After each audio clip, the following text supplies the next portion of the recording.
It's time now for County-Wide, a presentation of Yavapai Broadcasting News. You'll hear about the interesting issues and happenings that affect all our lives. Here's today's County-Wide. Well, good day and welcome to the program. I'm Brad Miller, and we're happy to welcome via Zoom today Megan Taylor, meteorologist with the National Weather Service office near Flagstaff in the community of Belmont. And Megan, we say a good day to you, and thank you for taking some of your time and joining us here today. Yes, good morning. Thank you for having me.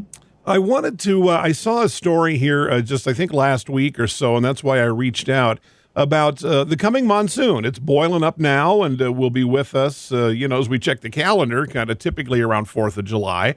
But it was calling for above normal temperatures or warmer than usual temperatures, I think they said, and above normal moisture, which to me sounds on the face of it like a good thing. So I want to get into that, but my audience would never forgive me if I didn't ask you what the heck was going on earlier this week. We are, for our listeners' benefit, we're recording today's show on Friday, June 6th, and today it seems like we're heading back toward a seasonal kind of weather weekend.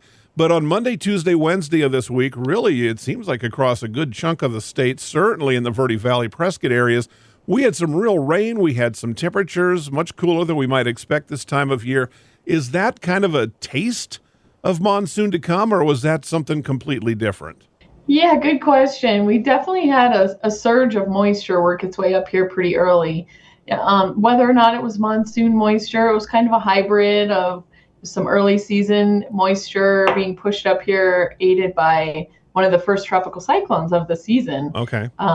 And so that helped kind of spur a moisture surge. Just a quick one. It was brief, just a few days, and it's pretty much out of here now. But yeah, it was an early season taste at some moisture that acted like monsoon season. It was really strange. People thought, are we going, this early? I don't ever recall monsoon kind of kicking in at the 1st of June, even the end of May. So it was really kind of an anomaly. It was an anomaly. Yeah, this is actually, believe it or not, the first week in June climatologically is the driest time of the year. Mm-hmm. So it was very unusual to see that type of moisture up here this early. Yeah. And, you could argue it was somewhat monsoonal, but it's not here to stay. So we're not in the season just yet. It was just an early kind of surge of moisture, and we're returning back to some drier conditions here come next week. So we're not fully into the circulation just yet, but it was an early taste of some monsoon-like moisture. Well, it had it all. I mean, more rain than I've seen in my house in quite a while, standing puddles in the yard, a lot of thunder, a lot of lightning. Kind of enjoyed it, to be honest with you. I'm an old Midwest boy, so a good thunderstorm I kind of enjoy. We got to be careful about too much of a good thing, lightning safety and all those kinds of things. But that's for another program. Today, let's then talk about that. Now, I saw this, I think it was like an Arizona Central story about a week or so ago about this year during our monsoon period, they're expecting things, or perhaps you are, to be a bit warmer than perhaps average and wetter than average. Is that correct? What's your take on those predictions? Yes, that is correct. And those more long-term projections come from our Climate Prediction Center. So they're forecasting more on a seasonal type scale. And the projections are for this monsoon season to see warmer than average temperatures, and in terms of the precipitation, the odds favor above average precipitation. Okay. So what is average? Up in the Flagstaff area, the higher terrain, generally about 8 to 9 inches of rain is what we see during the season. Prescott area, a little bit more like 6 to 7 inches, kind of depending on where you are. So the projections are that we would likely see more than that, so above normal. That's over the entire season. Mm-hmm. So it's important to remember that doesn't necessarily mean every day we're going to see rain. It's going to be a really big season all season long. Yeah. It's really looking at the precipitation totals. So over the whole season, are we going to be below average, near average, above average? And those seasonal totals are projected to be above average. Okay. Can they, is there a way to factor how much above average, or is that kind of No. too far. Unfortunately, the science isn't quite there to be able to predict an actual amount for the season. And then I wish.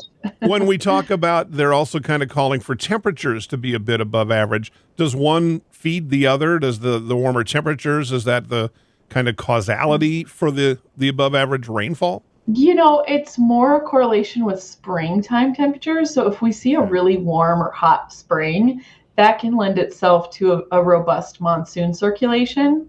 So it's more correlated with the spring temperatures preceding the season to get the circulation going. And when I say circulation, I'm talking about, monsoon, the word monsoon actually means a seasonal reversal of winds. So monsoon season refers to a seasonal wind shift. And that wind shift is what draws moisture northward into Arizona from the Gulf of California. So that little area of Pacific Ocean waters between the Baja and mainland Mexico is the primary source of monsoon moisture. And so we're waiting for temperatures to heat up, and that helps drive the moisture push of moisture moving northward into Arizona. Okay. So to answer your question, it's more springtime temperatures that are correlated with monsoon precipitation. It seemed to me that much of May was cooler than average or normal. I don't know if you have numbers right there at your fingertips or not. Did it feel like that all over, or am I just? I don't have exact numbers offhand, but it was, it was projected to be a pretty warm spring, and it didn't necessarily play out that way. Felt like we had pretty persistent low pressure systems come through and keep things cool. But then in the interim, it did warm up in between the weather systems. So all in all, it was probably pretty near, maybe a little bit cooler than average. Okay, it just kind of felt like it. I don't even have a kind of a temperature gauge at my house or anything like that. We see it here at the station, of course, from what we get from you guys every single day. And it just kind of felt like it. I think we had in the Verde Valley a day kind of pretty well into the 90s, but only a day or two. And then it kind of backed down again. It was nice. I thought it was a kind of mild and kind of a pleasant early May. Now, okay, this early, let's take a little break here. We need to do that. So let's pause for just a moment. When we come back, I want to ask, it always seems like, month of June, you mentioned the first week typically is very, very dry. It wasn't certainly this first week of June this year. But does this heat now that we're kind of getting into, it always seems like that's what kind of boils up that monsoonal moisture activity. So I want to get into that when we come back from our break. Our guest today is Megan Taylor with the National Weather Service office in Belmont. We'll be back to Countywide right after this.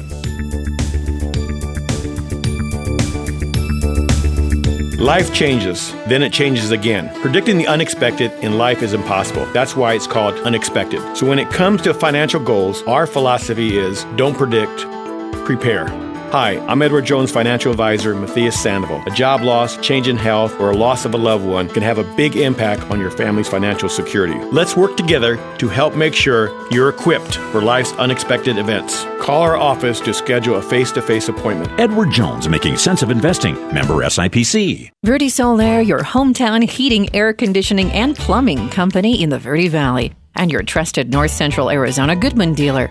Goodman is a name you can trust with the revolutionary Comfort Bridge technology factory installed into select Goodman gas furnaces and air handlers to ensure the entire system operates at peak energy efficient performance. Verde Solaire offers free in-home estimates, locally owned and operated since 1983. Visit them at verdesolaire.com. Better, cleaner, faster. Thank you so very much for your generosity and kindness in helping others. I hope that you take advantage of the many Arizona state tax credits available when giving to qualified charities and schools. If you haven't taken advantage, I hope you'll ask your favorite charity if they qualify. You can go to Arizona Department of Revenue website, search for tax credits, and look at the list of qualifying charities. Then look at your latest Arizona income tax return and see how an Arizona tax credit can benefit many. This is Lewis saying thanks again. Spring is here, and it's the perfect time for a fresh start. Jonna Randall Murdoch, your local Farm Bureau agent, is ready to help you simplify and protect what matters most: your home, your car, your life, and your future. Jonna offers competitive pricing with a relationship-first approach that puts you at the center of every decision. Call Jonna Randall Murdoch today at 928-649-8686, located on Villa Drive in Cottonwood. Farm Bureau Financial Services, It's your future. Let's protect it. Welcome back to the program. It is Countywide. I'm Brad Miller, and Megan Taylor is with us. And Megan, of course, meteorologist, long-serving with the National Weather Service office in Belmont. How long have you been with NWS?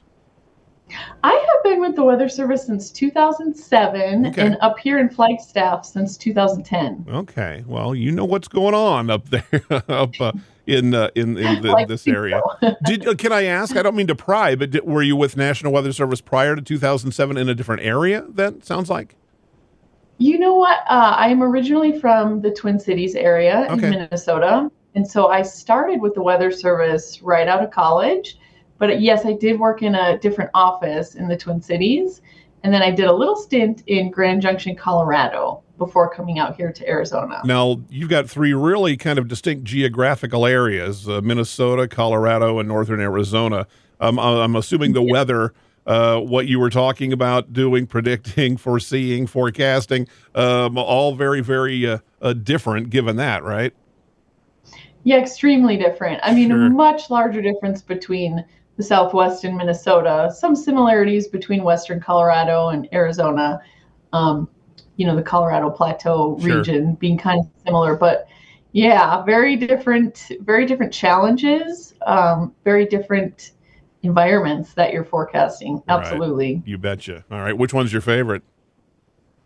There are things I like about both. I love monsoon season. I'm a thunderstorm junkie, so having, the chance to hear thunder every day and see rainbows and beautiful rain. And I mean, I love it. I love watching radar. So monsoon season is my jam. But there are things to love about Minnesota too. That's where you get the real severe weather. So you get the influence of some Gulf moisture and you can get some really big thunderstorms. So that's what kind of drove my love of meteorology, was those big thunderstorms. But then coming out here and getting to learn and work with monsoon season has been really fascinating too. A whole different animal, isn't it? I know I'm from the Midwest, and I try, when I go back to visit friends and family, I kind of try to go in the spring to get some of that springtime storm activity. Yeah, absolutely. Kind of loved it since I was a kid. All right, back to our question and talking about northern Arizona and what's going to happen monsoon. It always seems like our hottest time of the year is typically June, kind of up to the 4th. We start to get that humidity. Is that all part of the cookbook that we use to get to the monsoon moisture and what we consider the monsoon season or monsoon period? Yes, it is. So we rely on, really what drives the monsoonal circulation is a difference in temperature between the ocean and the land.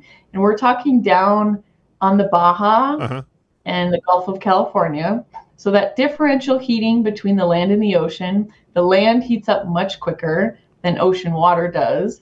And so it starts to drive sort of a kind of an induced flow from the ocean onto the land. And we start to get this thermal low is what we call it. So it's a little bit of a circulation. It's just a kind of a weak low pressure system down along the Baja Peninsula. And that is what starts to draw moisture northward. So we start to see the reversal of the winds. We usually have dry southwesterly winds in the spring, even into June, early part of the summer. And then once we see that reversal of winds shifting to primarily south, that's what starts to draw that moisture up here into Arizona. Okay. So it is reliant on temperatures and heating, essentially. Right. Yeah, that pattern is very distinct, and you can always kind of pick it out. Locals and people who've been here a while, it's like, I feel it in my trick knee. It's just kind of coming. As you described that, I can't help it. Just popped into my head that this area is kind of like a big dry sponge, and now it's going to start to suck up that moisture. Is that kind of an analogy? I mean, it seems like that's kind of what it is. Our conditions bring that moisture straight north, all that distance, and we reap the benefits as we get that much needed moisture in our area. Is that kind of how it works, isn't it? Yeah, it really is a seasonal shift, and it's something that's very unique to this part of the country. No other part of the country experiences a monsoon season. You'd have to go over to Asia to really see other types of patterns like this.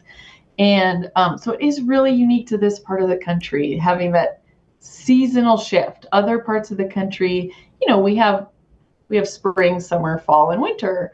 But this is really its own circulation. It's its own seasonal pattern, and it's very unique to this part of the country. But to answer your question, it is. It's a complete reversal of winds, and it brings an entirely different season, something that we don't typically see this source of moisture during the winter. Right. Most of our systems are drawing moisture straight off the Pacific. We're not actually getting that subtropical moisture that's down there, off the Gulf waters. So It is, something very unique to this part of the country. It is. It's really kind of a joy, you get used to it after a short time, and it's like, we need the moisture. And it's after it's been so dry, particularly.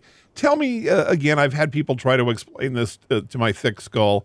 I know we kind of just look at the calendar and we kind of think of monsoon as basically being July 4th to about Labor Day or so. But there's it's like a dew point average, and there's a complicated kind of formula that all of those ducks kind of line up in a row around the 4th of July. Are we seeing it coming any earlier, any later, or are we kind of on target at this point? That you can kind of foresee? Yeah, we're not seeing any indications of a real early or a real delayed start. So pretty much average is about what we can expect. And that's usually about a 2-week period from late June through the early part of July is when we typically see the moisture increase. There used to be, and a lot of people bring this up, I think a lot of people remember this, there used to be a criteria that was based on dew point reaching a certain level in Phoenix for, I don't know if it was like 3 days straight. There was some sort of criteria. I recall when I lived down there, old Dave Muncie trying to explain it one time, and I was like, I'm more confused than ever. Just when's it going to rain, Dave? But I very much recall that. Yeah, I think a lot of people always bring that up. A lot of people remember that. And the reason that we went away from that is because it's really only describing the monsoon when it gets to the Phoenix area. We tend to see the moisture, and I like to bring this up. There's an international boundary between us and Mexico, but the weather doesn't follow those boundaries. So a lot of the circulation is happening down in Mexico, and it takes a while for the moisture to make its way up here into Arizona. And so typically Phoenix or Tucson will actually see, they would be in the monsoon before Phoenix would be. And then, of course, it would take even a little more time for that moisture to come up here to the Northland and makes sense. Flagstaff and Prescott. And sure. So we found that criteria wasn't really serving a need across the state. It was really centered on Phoenix. It was like, okay, that's when the monsoon is officially started in Phoenix, but that doesn't help us anywhere else in the state. That makes sense. So, yeah, it is it's more complicated than just looking at one dew point temperature in one location. Okay. And then as we kind of go through the season, it sounds like it's going to start kind of on time. There's probably no way to tell then either about when we'll kind of be wrapping up. When I hear, these calls for perhaps a wetter season, and you kind of illustrated this in our first segment, that could mean just a heavier rain on any given day. Does it suggest that our kind of monsoon season itself will extend maybe beyond Labor Day, or can we even look at it like that? No, it really doesn't tell us much about the length of the season. Yeah, and that might depend on, so we're in, a lot of times we hear about El Nino and La Nina. We're in neutral conditions now, and those parameters don't really play much of a factor into the monsoon season anyways. Okay. But those can play more of a factor once we get into the fall.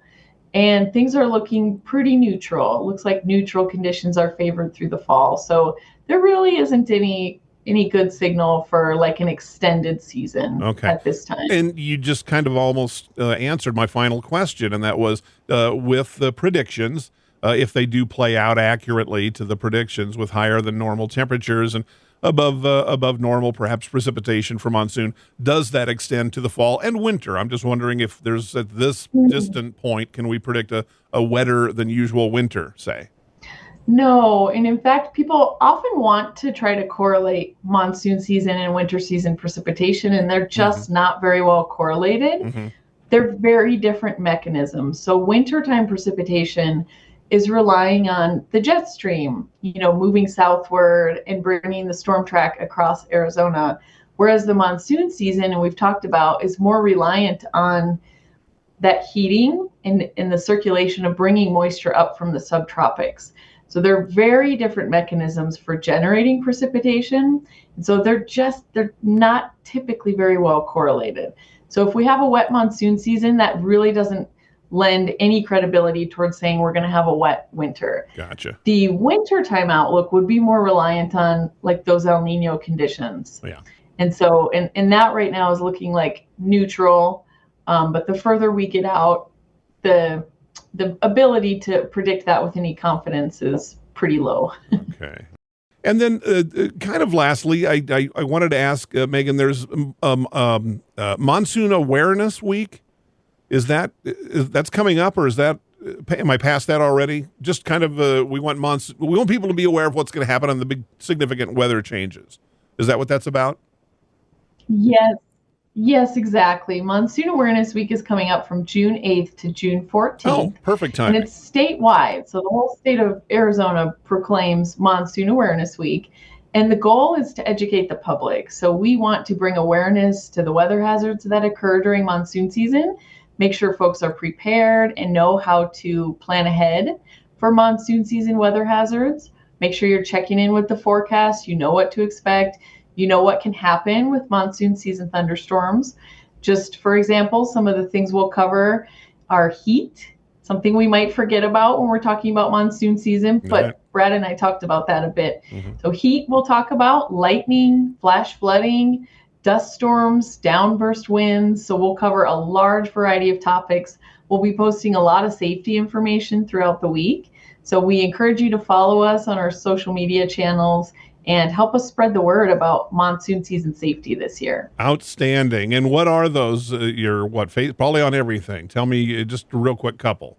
Social media. Yeah, you can always find information on our website, weather.gov/Flagstaff. And then for social media, we're on Facebook, and then we're on X or Twitter as well. Okay. Those two. All right. Well, terrific. Well, we're going to look for all of this to kind of play it out and see if some of these predictions come true. I think most of us would certainly hope you don't ever whine or cry about rain in Arizona, and we can certainly use the precipitation. So perhaps we'll get a taste more than we might normally during the upcoming monsoon season. Megan Taylor, our guest today with the National Weather Service office in Belmont. I'm Brad Miller. I want to remind you, if you listeners have a topic or a guest suggestion for Countywide, do email us, kvrd@myradioplace.com. Interested in following up on that. Any topics, guest suggestions, ideas for Countywide, let us know, and we will try to accommodate. This is Countywide. We'll see you next time.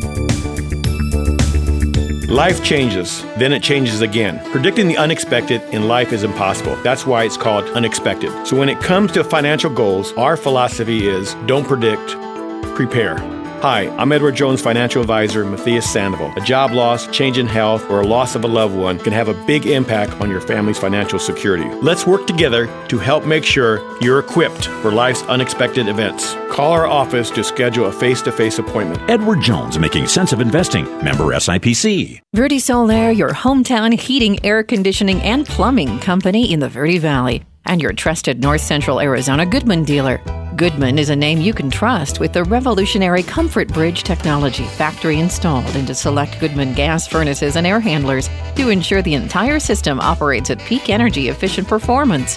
Verde Solaire offers free in-home estimates, locally owned and operated since 1983. Visit them at verdesolaire.com. Better, cleaner, faster. Thank you so very much for your generosity and kindness in helping others. I hope that you take advantage of the many Arizona state tax credits available when giving to qualified charities and schools. If you haven't taken advantage, I hope you'll ask your favorite charity if they qualify. You can go to Arizona Department of Revenue website, search for tax credits, and look at the list of qualifying charities. Then look at your latest Arizona income tax return and see how an Arizona tax credit can benefit many. This is Lewis saying thanks again. Spring is here, and it's the perfect time for a fresh start. Jonna Randall Murdoch, your local Farm Bureau agent, is ready to help you simplify and protect what matters most: your home, your car, your life, and your future. Jonna offers competitive pricing with a relationship-first approach that puts you at the center of every decision. Call Jonna Randall Murdoch today at 928-649-8686, located on Villa Drive in Cottonwood. Farm Bureau Financial Services. It's your future. Let's protect it.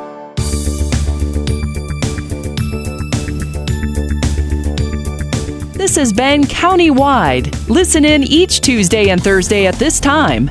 If you have a topic or guest idea that you'd like to suggest, email us, news@myradioplace.com.